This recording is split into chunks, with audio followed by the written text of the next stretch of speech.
Welcome in Mahayogi channel. Today we will going to learn Standard 4 lesson number 37 Rokon and the Starfish. Rokon was a monk who lived in Japan. He was a well-known teacher and a poet and a calligrapher. रोकन हा एक साधू होता.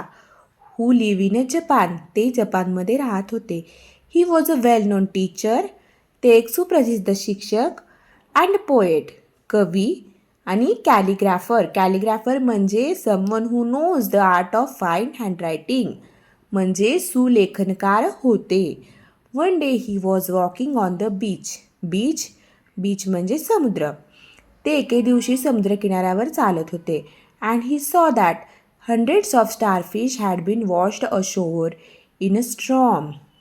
आणि त्यांनी पाहिलं की शेकडो starfish जे आहेत ते त्या स्ट्रॉममुळे म्हणजे वादळामुळे समुद्रकिनाऱ्यावर वाहून आलेले आहेत.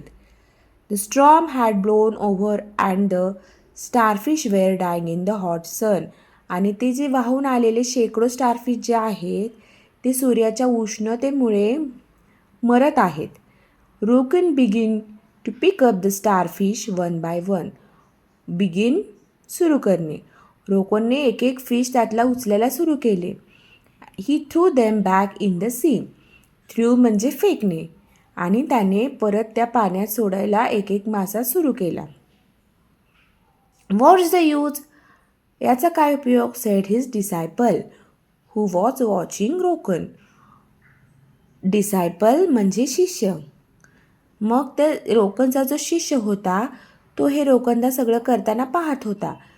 तेव्हा त्याचा शिष्य म्हणाला, व्हॉट्स द यूज? याचा काय उपयोग आहे? There are hundreds of fish dying. Throwing back a few of them will not make any difference. Difference म्हणजे फरक. तिथे शेकडो फिश मरत आहेत. Throwing back a few of them आणि त्यातले काही मासे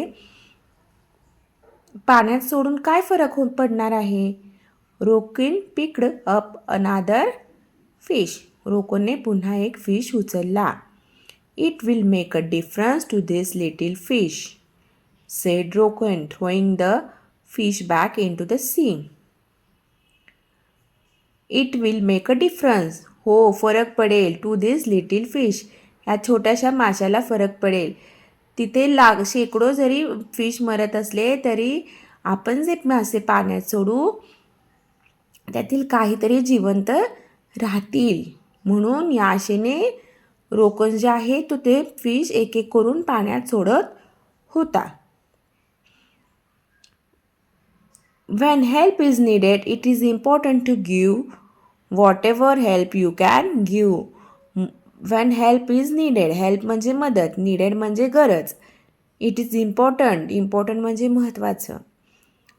मग जेव्हा जेव्हा गरज असेल तेव्हा तुम्ही मदत करणे, काही ना काही मदत करणे अत्यंत गरजेचे आहे.